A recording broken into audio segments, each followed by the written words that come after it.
How many discounts does USAA Auto Insurance offer? Too many to say here. Multi-vehicle discount, safe driver discount, new vehicle discount, storage discount, legacy. How many discounts will you stack up? Visit USAA.com/auto discounts. Restrictions apply. You're listening to Away with Words, the show about language and how we use it. I'm Grant Barrett. And I'm Martha Barnett. We asked for your favorite opening lines from books, and boy, did you all deliver. We heard from Tim Lancelot in Pueblo, Colorado. He said, I immediately thought of a line I read as a fifth grader in the 1970s, and surprisingly, it was still unchanged in my memory.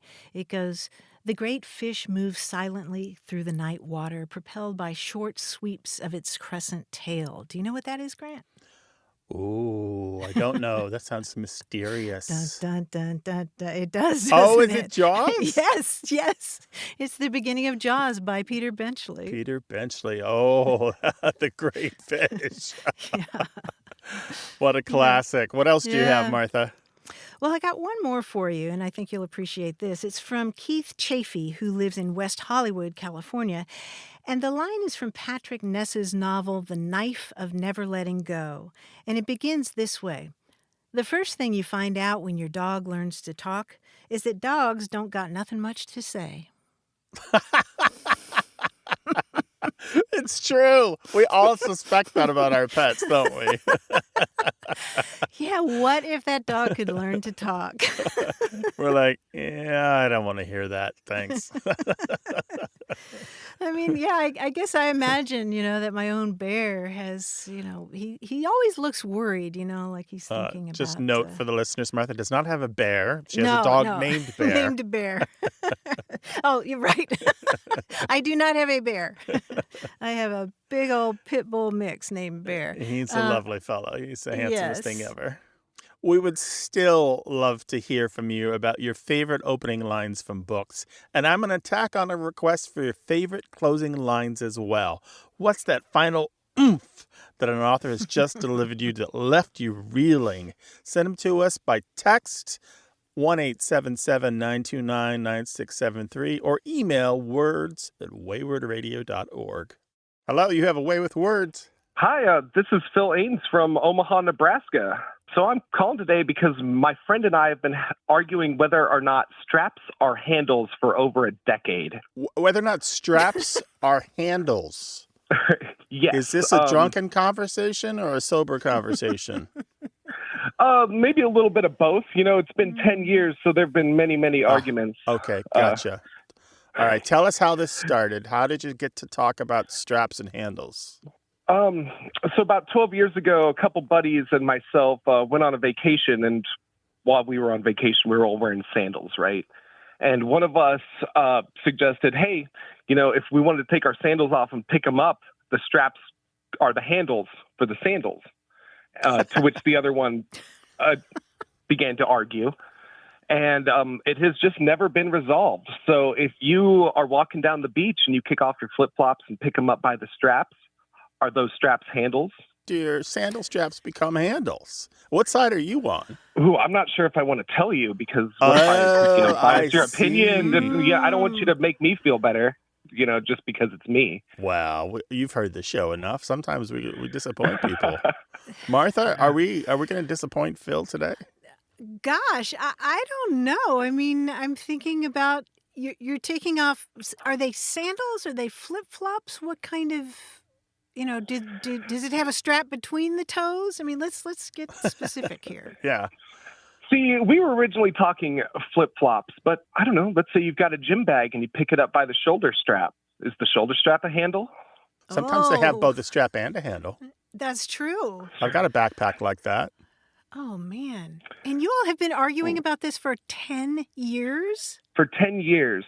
All right. So what we're talking about here is intention, right? So let's not get into the semantics. Semantics are misleading, and I say this as a dictionary editor because the dictionary just describes how people actually use words. They're not commands. Dictionary definitions aren't orders. They're not directions or instructions on how to use the language. They're descriptions of how we use the language. So let's not go there. But what we can talk about is design intention. How this particular feature was meant to be used. And then we can talk about the word utilize. Yeah, that's where I was going. Yeah, because we have the words use and utilize, which are a famous grammar bugaboo, but they're different in one regard that applies here, which is when you use something, you use it how it was intended. When you utilize something, you use it in a new way, perhaps how it was not intended to be used. Okay, well, Phil, tell us your side of the argument. What's your side? Okay, so I believe that straps are never handles under any circumstance. Okay. I think that at best, a handle can be strapped to something. And if you are holding something by the strap, it's just strapped to your hand. And I believe this because I think that the intention by which the thing is built denotes whether or not it's a handle. So if it is built with a handle, that handle was put there with the intent to be used as a handle. But if you were to grab something not intended to be used as a handle and utilizing it as a handle, makes it not a handle by definition. Yeah, but again, you're Phil, we're going to disappoint you, or I'm going to disappoint you. I don't know what Martha's going to do. You're just dwelling too much on semantics of it. You're taking refuge in semantic twisty-turny maze of arguments, and just kind of enjoying the delight of conflicts of intent versus definition here. And a handle doesn't have a strict definition, and neither does a strap. Are you using it as a strap? Then it's a strap. Are you using it as a handle? Then it's a handle. But Grant, would you be picking up your sandal by the handle? I might be picking up the sandal by a handle lit by a candle. I don't know. Yes. And I might dandle the sandal when lit by a candle by the handle. All right.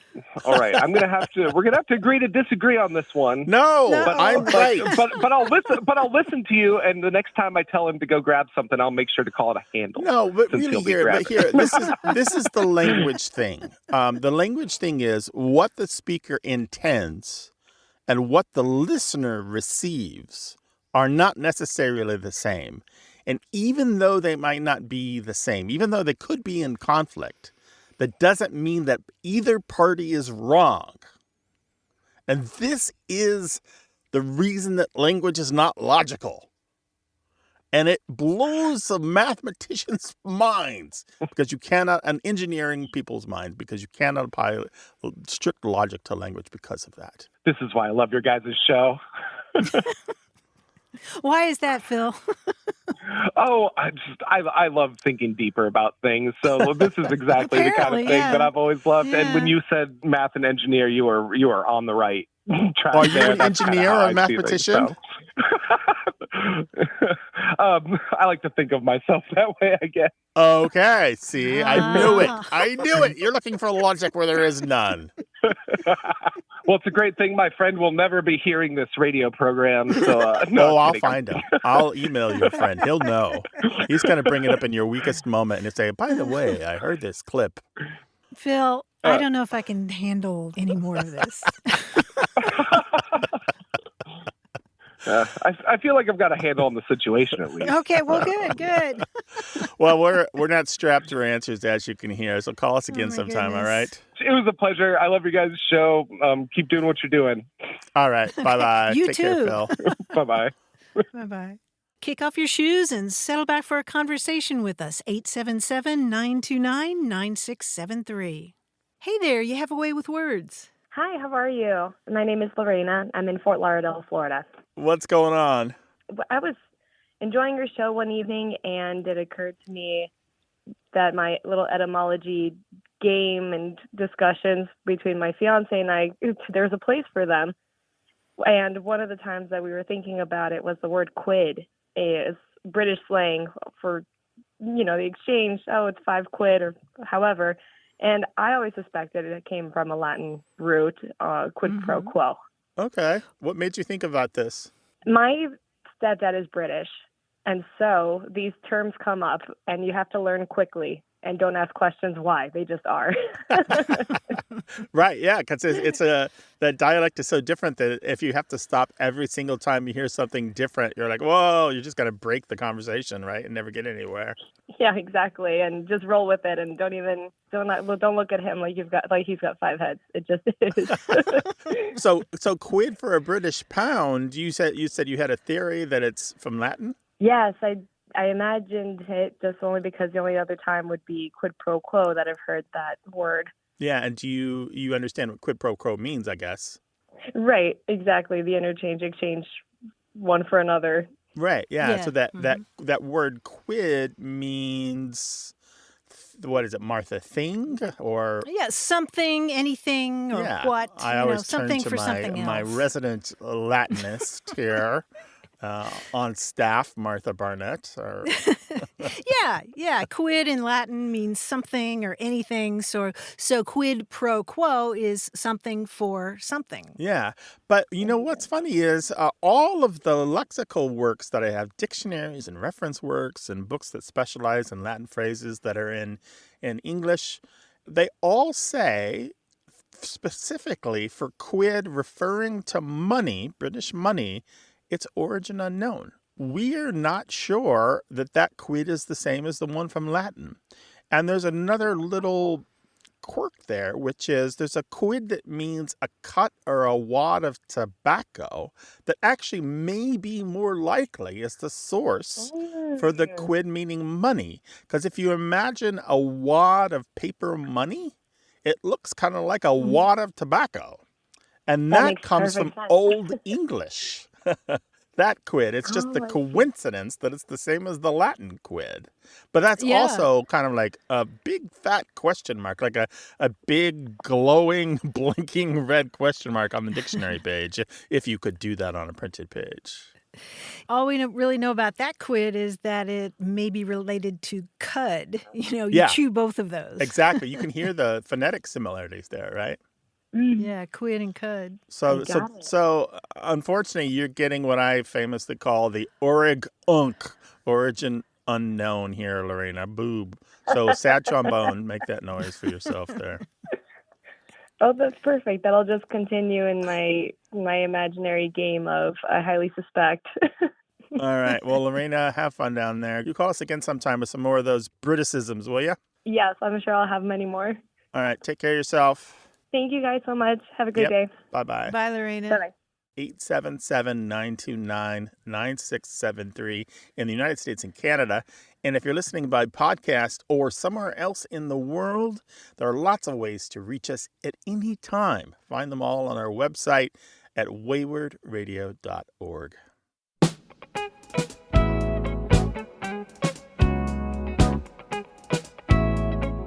Does your family talk funny? Share your stories as A Way with Words continues.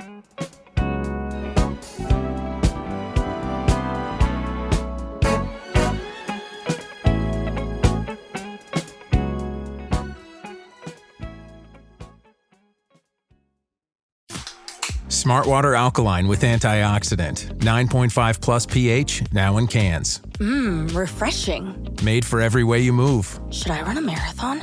Let's start with finishing that water. Smart Water Alkaline with antioxidant, now in a sleek can. For those with a taste for taste. Grab yours today. You're listening to A Way with Words, a program about language and how we use it. I'm Grant Barrett. And I'm Martha Barnett, and climbing down from his gravity boots to join us is our quiz guy, John Chinesky. Hey, John. Hi, John. Your face is a little red. Yeah. I'm a little dizzy, yeah. But it's fine, yeah. So, and I feel good. I feel good being upside down for a while. But now that I'm right side up, I got a little quiz for you guys. And this one has the jaunty title of Phonetic Head and Tail Swap. Now, don't be alarmed. Don't be alarmed. We're just going to look at words that, when you swap their first and last sounds, they become each other. They become other words. Okay? Phonetic head and tail swap. Okay, let's try this. Okay. Yeah. It's simple. For example, the word look. If you swap its head and its tail sounds, you get cool. Cool, right. That's cool. Cool. And it's phonetic because you're not just switching the letters. The L stays the same, but the K becomes a C, or the C becomes an L, or whatever. Now, I'll give you a sentence that clues two words, which are head and tail swaps. Here we go. I enjoy the sensation of the page in my hand. Ooh, page in the hand. I do love the tactile feel of the Yes. leaf of a book. Yes, that's one of the reasons we read books, yes, for the feel of the leaf. Good. Sir Lancelot, you've bent the prong of that fork. You bent the prong of that fork, and that's not euphemistic. No, no, it's not. It's actual. You bent my Wookie. Okay, so what else is the prong of a fork but a tine? Oh, tine and Yes. night. Tine and night. Tine and night. Yes, very good. Now, my finger is so rigid I can't clench my hand. Oh, so it's stiff Yeah, and you can't make a fist. that's correct. right? So stiff I can't make a fist. Okay, just lightly touch the hedge. Lightly touch, Oh, bush. tap. Shrub. Brush the close. shrub. Brush the shrub. Oh, Yeah. good Like I said, I could make these longer. I say, hey, when you pull your car in, make sure you just, lightly touch the hedge. But, you really only need lightly touch and hedge. I'm trying to make them short. Thank you. All right, good. Hey, don't poke my emblem of office. Always Don't good. make me touch the sign. Always. That's exactly. Always good advice. Don't poke the emblem of office. Logo, badge. Ooh. Aegis. Oh, Badge. badge. Don't grab Jab my... the badge. Oh, jab. I Don't was like, jab don't the grab my badge, man. Another one of those where you go by sound, not spelling. Yes, exactly. Where the DGE becomes a J. There we go. Hey, you guys did fantastic on that quiz. Good job. There's something great about getting calls from people all around the United States and Canada and the world who want to talk about the languages that they speak, and we'd like you to be a part of it. Toll free, text or call 877-929-9673, or send us email to words@waywardradio.org, or just talk to us through our website. There's a contact form on every page, words@waywardradio.org. Hello, you have a way with words. Hi, this is Ashley. I'm calling from Tallahassee, Florida. Hello, Ashley. Welcome to the program. What's up? Thank you. So I'm calling because I was hanging out with a group of friends, most of whom were parents, and my husband and daughter were there as well. And I called out to my husband to ask him for something, and I addressed him as Dad. And one of my friends asked me, "Did you just call your husband Dad?" She seemed a little mortified that I'd done this. So I said I did, and I asked her, "What do you call your husband?" And she said she calls her husband by his name. So we started asking around the friend circle, and most of the folks said they referred to their partner as either mom or dad when they were talking to their kids, like go ask dad or go ask mom. But when they talked directly to their partner, they used their actual name. So I was just calling because I was wondering why folks do this, and if it's odd that folks do this, or if it's a regional thing, and trying to get kind of a better understanding. Oh, interesting. So were you calling him Dad in front of your kids or kid? Yes. So my daughter was nearby, but then later when I talked to my husband about this, we realized that we were calling each other mom and dad even when our child wasn't in proximity to us. Okay, so he calls you mom and you call him dad. Yes, and I will say that I have noticed, this was maybe like 5 years ago, that recently we don't do this as much anymore. We more call each other by like our nicknames or like our pet names. So I don't know if that's because my friend said something and I was embarrassed, or if it's just our child is out of the house more because she's going to public school, or not really sure what the change was there. I'm surprised that more of them didn't do it too. Yeah, honestly, I mean, it's a lovely honorific, right? I mean, well, yeah, so Martha, it's been a few years since we talked about this, but I don't think my opinion on this has changed because we do this in my house. I call my wife Mama, even when my son's not around. Sometimes I'll call her Sarah, but the kind of thing is, it's like there are two people in the world that get to call her Mama, her son and her husband, because she is the only mama in the house, and she's the one that made me a father. So it's, for me, it's a privilege to call her that. And you've been calling her that for 18 years now. Yeah, 18 years. Yeah, so a very long time. So it's a term of endearment. And it is a little weird. So in public, I don't call her mama because who knows who will turn around, So Martha, you hit on the right thing there, I think. It's a privileged name, Yeah, a privileged name. That's a good way to put it. Was there an element of teaching your daughter who's who? Did it start out that way? Yeah, I'm thinking that's probably what it was, especially since she was homeschooled for most of her life and we were all just together all the time. Yeah, so there is a lot of that going on. So you'll say, go ask mommy or daddy will help you. And there's also this kind of reinforcing the roles. Like you mentioned very importantly, I think, that it's about, is the child present? If the child is present, addressing him as dad or daddy will make a lot of sense to a lot of people because it's within the context of the child understanding. And it's a habit you form very early before you're even sure that the child understands. Before the child even speaks, you start using these names for each other because you're teaching.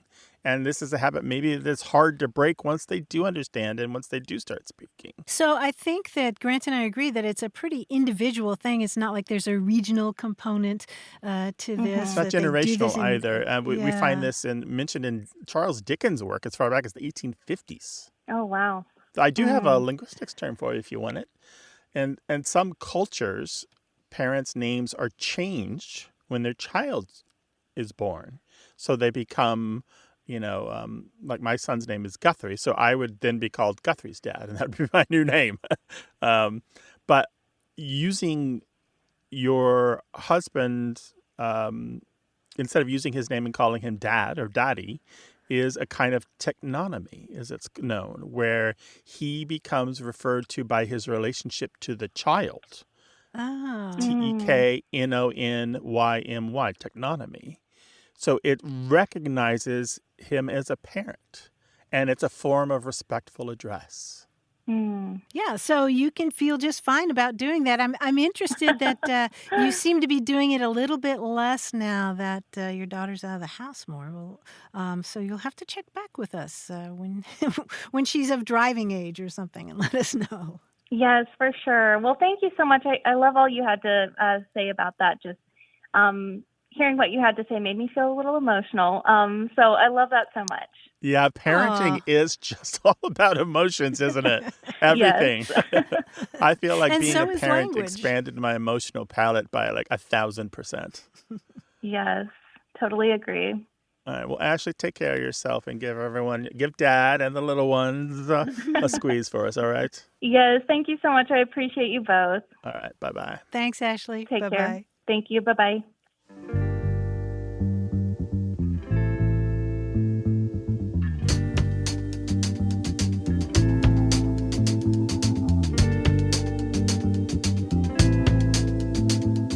From Linda Helms in Charlotte, North Carolina, who wrote, "When my granddaughter was little, she used a word that I love and still use. When the wind was blowing, she would say, 'It's winding, Ma.' How sweet is that? It's winding. It's winding. It's not winding, it's winding. Yeah. Yeah, take that noun and turn it into a verb. That sure, happens a little a bit lot. of gerund action there. It's for some reason it seems pure to me. And there's something about a word coming from a child that strips it of all the pretense, right? Exactly. It makes you look at it all over again. Mm-hmm. Children have added so much to the family lexicons. Share them with us, 877-929-9673. Text or call toll-free, 877-929-9673 to share the family lexicon in your house. Hello, you have a way with words. Hi, this is Lauren from West Kentucky. Hi, Lauren. Welcome to the program. What's up? We had a question of which is the correct way of saying this phrase. Is it straight and narrow, or is it said straightened arrow? Who's we? You said we was trying to figure this out? Who's we? Family members? Well, I would hope me and some other people, and I'm not the only person getting this confused. Okay. The question from the show if I'm remembering correctly, it was a few weeks ago. What's a saying that you heard wrong and have been using wrong all this time? Oh, I see. And when I met my husband, 12 years ago, I used the phrase, and to this day, I couldn't tell you which one I thought it was and which one it really is. And he said, "What did you just say?" And we realized that I had been saying this phrase wrong all of my life. While I believe I understand the meaning, it means, I'm on a higher path. I'm doing good in my life now. I'm doing right things. I don't know which way is correct to say it, but I believe them to mean the same thing, however it's phrased. So you're talking about it's either straight and narrow or an arrow that's been straightened out, right? Correct. Okay. All right. And they do sort of mean the same thing. But the one that's correct is straight and narrow, the 3-word phrase. Sure. Meaning, a path that you follow that's very straight and very narrow, and often refers to behavior. Doing everything meticulously and virtuously. But this expression is really interesting, Lauren, because actually the original version of straight and narrow featured a different kind of straight. It featured the word straight spelled S-T-R-A-I-T. Okay, and that's like a geological feature? Exactly. A strait is a narrow passage, whether it's in geology or, say, in a maritime context. You're going through something very, very narrow. And think about the term dire straits. Like sailors traveling in dire straits. And you also see that strait in the thing that they put on people. A straight jacket was originally spelled that way. The idea is something very tight, very narrow. But here's what's really cool about this expression, straight and narrow, with the straight spelled S-T-R-A-I-T, meaning really narrow, goes all the way back to the biblical book of Matthew and the Sermon on the Mount. Isn't that interesting? Wow. And nobody knows that when we use it, just in passing conversation. Martha does. You are exactly. Well, yeah. This is why we pay you the big bucks, right? Kentucky preacher's daughter does. Yes. In the Sermon on the Mount, Jesus gives all this advice, blessed are the meek, judge not, do unto others. And right after he gives that advice about doing unto others the way you would like people to treat you, immediately afterwards, he talks about how you must behave in order to enter the kingdom of heaven. And in modern translations, that verse starts out, enter by the narrow gate. For the gate is wide and the way is easy that leads to destruction, meaning that, it's a really narrow path that you have to follow to get into heaven. But if you go back to the King James Version, it doesn't say enter at the narrow gate. It says enter ye in at the straight gate, with straight spelled S-T-R-A-I-T.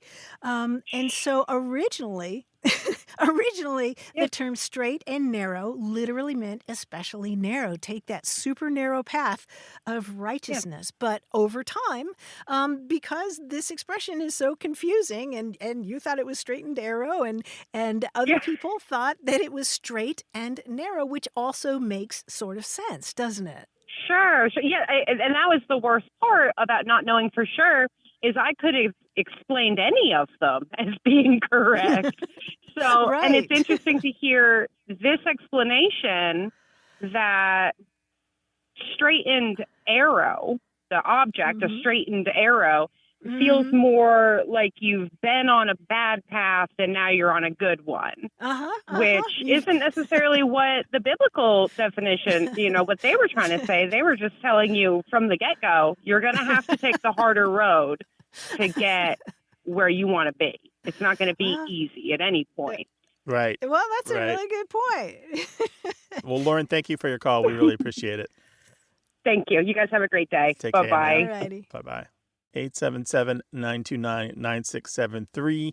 You can also call us and write us with all your goofy stuff. That toll-free number, it's a texting number as well, 877-929-9673. Hi, you have a way with words. Hi, this is Lisa, and I'm calling from Greenville, South Carolina. And I was wondering about a word that I have heard in the South used. It's jihaw. And I did some digging into it a little bit, and on an Urban Dictionary, I found that it usually refers to something that is broken. But the use I've always heard it with is like two people not getting along. Like, don't sit Sarah and Beth together at the dinner party because they don't jihaw. And I was just wondering what the origin of that word was, if you knew. Jihaw, how would you spell it? Jeehaw, jihaw, like yeehaw, but with a J. Yep, that's Yeah. one of them. Sometimes people spell it with a G, actually more often with the G, Geehaw, and as two words, because it started as two words. You know, when you're driving your mule team, as one does, Lisa, and you're going, you're driving the crops to market, as one does, and you're directing the animals, and you might shout G and haw. That's what this is referring to. Oh, Yeah, so or like horses directions. or sled dogs even, which maybe is more common, in the kind of the folklore of the United States today. So G means a right turn and haw means a left. So you say G and to get the animals moved to the right, and haw to get the animals moved to the left. So if people don't G-haw, that means they don't follow the directions and work as a team together. They don't work in the traces together, which is actually another expression we have. We have variations on how does it go, Martha? Something about Like don't kick against the traces? Yeah, there's that expression about people kicking against the traces, which means they don't take direction well, or people not working as a team together, generally is what we're talking about. And this goes back well into the early 1900s in a variety of forms, definitely in a rural context, obviously, because there's this farming connotations here. I like the idea of using that kind of word when you're talking about a fancy dinner party and, people all dressed up and, dripping with diamonds, but boy, they don't jihaw. I'm imagining like a state dinner, with all the world's leaders. Well, thank you so much, because they would use that word often when they were talking about people who didn't get along, and I had never heard that before. I hope that helps, Lisa. All right, thank you. Take care now. All Bye-bye. right, thanks for calling. Bye-bye. Well, if your language isn't jihawing with that of your spouse or your family, we can help you sort it out. Give Martha and me a call, 877-929-9673, or you can text that same number, toll-free, in the United States and Canada. More Lust for Lex as A Way with Words continues. This episode is brought to you by Tic Tac. Summer tastes like Tic Tac. Tantalize your taste buds this sunny season with citrus adventure and orange. 2 everyday flavors that bring summer in every. Tic Tac Citrus Adventure is a yummy, vibrant medley of lemon, lime, and mandarin. And Tic Tac Orange is the perfect mix of tangy and sweet. Visit us at Tic Tac USA on social to refresh your summer with Tic Tac. You're listening to A Way with Words, the show about language and how we use it. I'm Grant Barrett. And I'm Martha Barnett. Grant, I think you will agree that English spelling is a hot mess. Hot, boiling mess. And, people have complained about irregular English spelling for centuries, and some of them have been upset enough to try to fix it. But the problem, as you know so well, is that when it comes to language, it's really hard to impose changes from the top down. It gets messy very, very, very quickly. Mm-hmm. And for a look at just how messy and often how funny these attempts can be, you must read a wonderful new book by Gabe Henry. It's called Enough is Enough, Our Failed Attempts to Make English Easier to Spell. The second enough in that title is spelled E-N-U-F, as you might have guessed. In any case, one of those would-be spelling reformers was Ben Franklin, who proposed removing 6 letters from the alphabet, C, J, Q, W, X, and Y, and he also did things like urging that we take the I out of friend and spell the word busy as B-I-Z-I. Now, obviously, that didn't work. But also, for a while, Mark Twain gave it a shot. He was assuring people that fixing English spelling would rid us of bugaboos like diphtheria and pterodactyl. And Twain was, in fact, part of a so-called simplified spelling board that was assembled by Dale Carnegie. And he assembled this group of intellectual all-stars that included a Supreme Court justice and the presidents of Stanford and Columbia universities, a former secretary of the Treasury, and others. And this board decided two things. First of all, they were going to focus solely on subtracting letters, never adding new ones. And the second thing they resolved is that they would never describe this as spelling reform. They would instead describe it as spelling simplification, because they figured that somehow that was easier for the public to accept. And in 1906, this group released a list of 300 simplified words that they said everybody should start using. So people should spell through as thru and though as tho, but they should also spell the past tense of look the way it sounds. So lookt, if you can believe that. And New York City school officials agreed, and soon children across that city were being taught these spellings. And there was one other person who was really impressed by this, and that was President Teddy Roosevelt. And in August of 1906, he issued an executive order that all public federal documents must be written in this simplified phonetic spelling. Talk about executive overreach. The results were laughable, and newspapers had a field day. I mean, you can just picture all the editorial cartoons of that time. There was one of Roosevelt shooting up a dictionary. But within months, Congress pushed back, and the House overwhelmingly passed a resolution demanding that government documents go back to the old spelling. So the result was this big humiliation for Roosevelt, and even Mark Twain came around, because later he declared in a speech, simplified spelling is all right, but like chastity, you can carry it too far. That's pretty good. And of course, one of the problems with this, and I'm sure the book talks about this, is that when we start simplifying spelling, we kind of simplify it for just one dialect, because words aren't pronounced the same in English everywhere. Right? So we start running into these problems where your vowel isn't my vowel and your consonant isn't my consonant.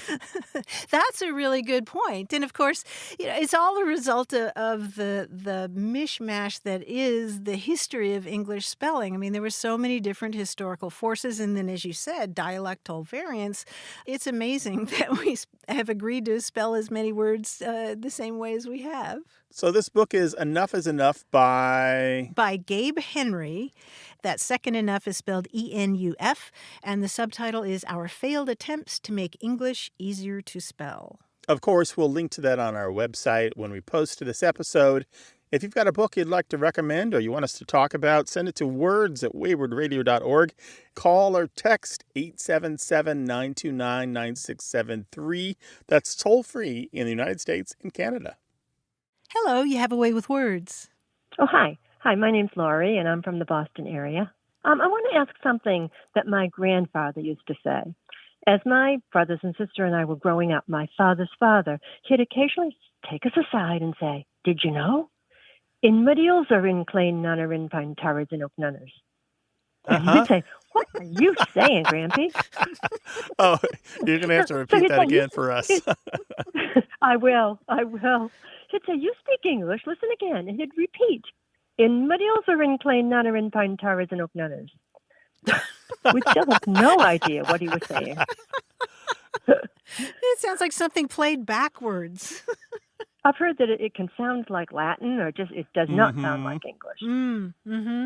But he'd say, "In Medials, get it? In mud, eels are." It's like eels are in mud. Yes. In mud, eels are. And then in clay, none are. In clay, none are. And then in pine tar is. In pine, tar is. And in oak, none is. In oak, none is. That saying, it's been passed on in our family. In fact, I taught it to my oldest grandchild, who's 13. He gets a big kick out of it. And my question is the way he's talking, is that a thing? And his parents and all his siblings were born in England. Oh, gotcha. Okay. North of England, a town called Blackburn. And he was the first one. Then they moved to the United States, to Newbury, and he was the first one to be born there. This is a good clue because the great British folklorists, the Iona and Peter Opie, who I've talked about on the show numerous times because I love their work, they have a book called The Oxford Dictionary of Nursery Rhymes, and other sources and other reference works have also talked about this, but they've kind of collected what is known about this expression that your grandfather used because it's an established expression. And it's said so fast like that to make it sound like false Latin. It sounds mystical or magical or like something you might hear in church. And one of the things that they point out is through a complicated path of research works is that a version of this shows up in a medical manuscript from 500 years ago. Is that right? 500 years ago? It's very similar. And then we find versions of it again and again popping up well into the 1800s when it becomes more common. And the other thing about this, and maybe you know this already, but there's 2 more lines that sometimes go with this, where you follow it with goat eat ivy, mare eat oats. That's like the song from the 40s. Yes. Yeah. Mares eat oats and goats eat oats. Some little lambs eat ivy. Wouldn't you like to eat ivy too? Yeah, exactly. And so that goes back 500 years. The original version in Henry VI's time was is thy parenti colent, is goat eat ivy, mare eat oaties, is thy cock like ours. Meaning rooster. Wow. Yeah, so it's funny. So it's like this song which became big in 1943 actually goes back to like the 1400s. Wow. Crazy, right? I found even when I tell it people, if I say it slow, in my deals are, they still, you got to have it broken down even more than that. There has been some work done by linguists using this particular expression that you've relayed here from your grandfather in transcription exercises where they get people to try to write it out phonetically just to see how people hear and how they can best describe what they're hearing in text form. And people almost always write it differently from each other. People can't really hear it when it's said at speed like that. It's very hard to parse it and break it out into its separate words. And it's partly because it's all these 1- and 2-syllable words. Isn't it? Yeah. Yeah. Interesting. Lori, I think it's beautiful that you've passed that down to a whole other generation. Yeah. I mean, it goes my grandfather to my father to us to my children to my grandchildren. So that's 5 generations right there. Oh, wow. But wow. I knew I've experienced 5 generations, but not that it was for 5 centuries. How about that? Right. How about that? Well, this has been a delightful... Lori, thank you for sharing your memories with us and sharing this one more time before we go. Let's hear it really fast. In Medilzering, Play Nunner, and Pine Towers, and Oak Nunners. And with that, I'll say we'll put it on the website for everyone to enjoy. Okay. Thank you so much. Take care of yourself. Bye-bye. Bye-bye. Share your linguistic memories with us, 877-929-9673.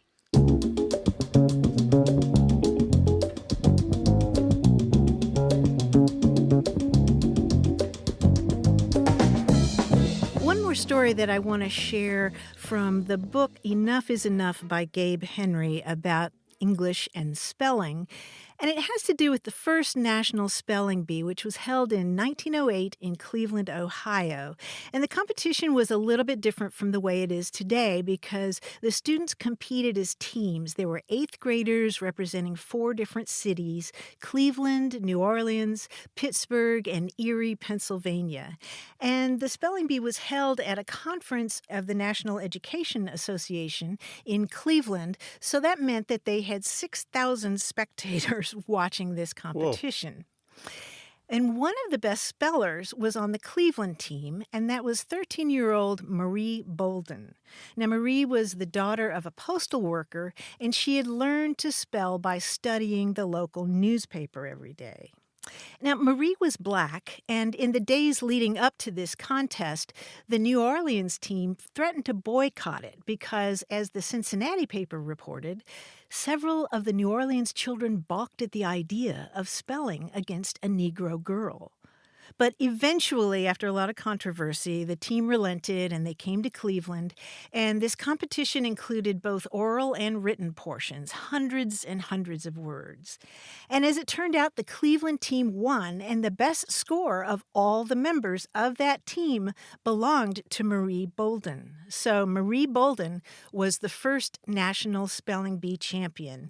And I looked this up in a newspaper database. The next day, the Cleveland Plain Dealer, this paper that Marie had studied so assiduously every single day, ran a big article about that competition, listing every single one of the hundreds of words that were in that contest. And above all those words was a big picture of Marie under the headline, Best Speller of All. Is that a lovely story or what? Oh, yay. Yeah, of course. You deserve it. If you've worked that hard and beat so many people at a national level, you deserve your accolades.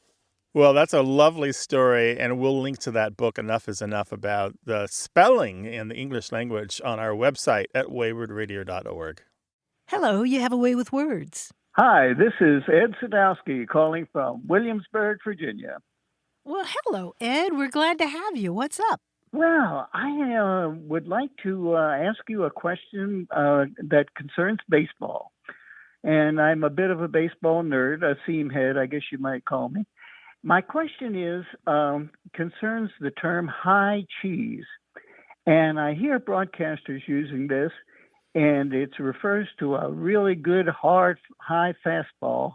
And they say, well, this guy is bringing high cheese. And so I guess my question is, what in the world does cheese have to do with the speed of a baseball? All right, you sound like a man who knows something about baseball. Who do you follow in the MLB?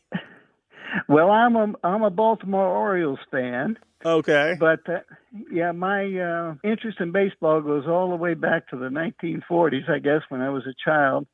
But after I retired from my professional career, I lived out a Walter Mitty dream and became the PA announcer for the College of William & Mary baseball for 20 years.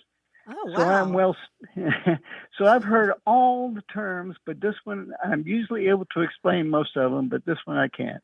Oh, yeah, but you've got the lingo down, it sounds like. So, yeah, so cheese alone is just a fastball, right? So that's a ball that's high in the strike zone, maybe about head height of the batter?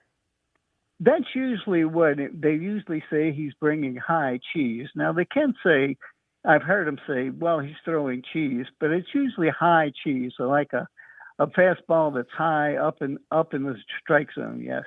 Have you ever heard it called alto queso, the Spanish words for high cheese? No, I haven't. Sometimes you'll hear that. And it's not surprising since baseball is popular in so many Spanish-speaking countries like Venezuela and Cuba and Puerto Rico and so forth. Dominican Republic. Yeah. Dominican Republic, of course. Yeah, DR's turned out some amazing players over the years. The thing about the cheese part of it is it's probably connected to when we talk about somebody being a big cheese, meaning the high muckety muck or, big mahoff, somebody who's like a big deal. And that probably comes into English from Hindi and other Indian languages where the word cheese meant thing. So if somebody's like the big thing, that means they're the top item, the number one important person of the place or the moment or the situation. And so when we talk about a baseball being cheese, we're talking about that's the pitch, right? So a fastball is, for a pitcher, the one they need to have, right? And out of all the pitches they have, nobody really gets to the majors without a good fastball. Okay. And it origin going back to something that's a high muckety muck, something that's high. Right. And so a good fastball is highly sought after, and so that kind of all fits together. My goodness, well, aren't you smart? I never even in my wildest dreams ever thought about it in that terms. So, we always have to talk about Paul Dixon was a fantastic lexicographer, and if you don't, Ed, have a copy of the Dixon Baseball Dictionary, I highly recommend it. He has done some great work and worked with a lot of great baseball people and lexicographers to really put together kind of the definitive work on the lingo of baseball. It's just good stuff. Oh, very good. Well, Ed, you take care of yourself, and thanks for your call. Thank you very kindly. Good. It was my pleasure and my honor. And thank you, and you have a great week. You too. Bye-bye. Bye-bye. 877-929-9673 is the number to call to talk about language, or send us an email, words@waywardradio.org.